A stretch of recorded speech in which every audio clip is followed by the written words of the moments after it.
अस्सलाम वालेकुम नाज़रीन, एक नई वीडियो में आपको खुशामदीद कहती हूँ। बहुत ही आसान और सादा से तरीके से आपको बताऊंगी कि क्रोकेट्स आप घर में किस तरीके से बना सकते हो और बहुत ही आसान सी रेसिपी और झटपट तैयार हो जाती है। कैसे बनाते हैं आइए जानते हैं। इसमें सबसे पहले लिए मैंने आलू, जिनकी मिकदार है आधा किलो के करीब। आलू को मैंने सिंपल बॉईल किया है। बॉईल करने के बाद छिलका उतार लिया है और हाथों से अच्छे तरीके से इस तरीके से मैश कर लिया।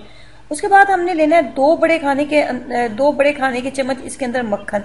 ये मेरे पास घर का ताज़ा निकला हुआ मक्खन था और उसको मैंने बारीक कद्दूकश किया है। सिर्फ 2 बड़े खाने के चम्मच मक्खन और 2 बड़े खाने के चम्मच इसके अंदर हमने डालनी है चेडर चीज और 2 बड़े खाने के चम्मच डालेंगे ताज़ा मक्खन।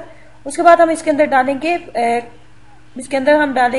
Chicken powder. ये इस तरह किसी भी आपको बेकरी शॉप से बहुत आराम से मिल जाएगा चिकन पाउडर शामिल किया मैंने ½ टी स्पून।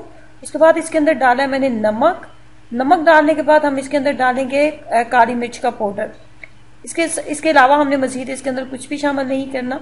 इसके अंदर मैंने डाला है मक्खन, चेडर चीज, इसके अलावा मैंने इसके अंदर डाली है काली मिर्च, चिकन पाउडर मैंने इसके अंदर शामिल किया। उसके बाद इसके अंदर नमक शामिल किया। मजीद हमने इसके अंदर कुछ भी शामिल नहीं करना। हाथों की मदद से इसको अच्छे तरीके से आपने मिक्सअप कर लें। मिक्सअप करने के बाद आपने इसको देनी है एक मुनासिब सी शेप,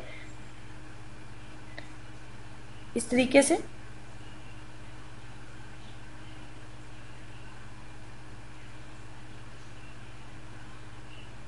शेप। उसके बाद हमने एक कोटिंग करनी है इसकी मैदे के साथ। मैदे के साथ एक कोटिंग करनी है आपने।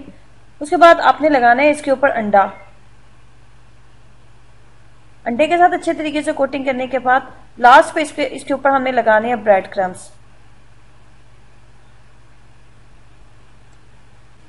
इसमें एक खास बात का आपने ख्याल रखना होता है कि इसमें आपने कुकिंग ऑयल को पहले बहुत ज्यादा आपने तेज गर्म कर लेना है। कुकिंग ऑयल जब बहुत ज्यादा आपका गर्म हो गया तो हाई फ्लेम के ऊपर इसको फ्राई किया जाता है। हाई फ्लेम के ऊपर, लो फ्लेम या मीडियम फ्लेम के ऊपर इसको फ्राई नहीं किया जाता, क्योंकि आलू बॉयल है और मजीद हमने इसके अंदर कोई ऐसी चीज शामिल नहीं की जिसको हमें बहुत ज्यादा पकाना पड़ेगा। हाई फ्लेम के ऊपर बस आपने इसको इतना सा फ्राई करना है कि इसके ऊपर एक खूबसूरत सा गोल्डन कलर आ जाए। उसके बाद आप इसको उतार लेंगे।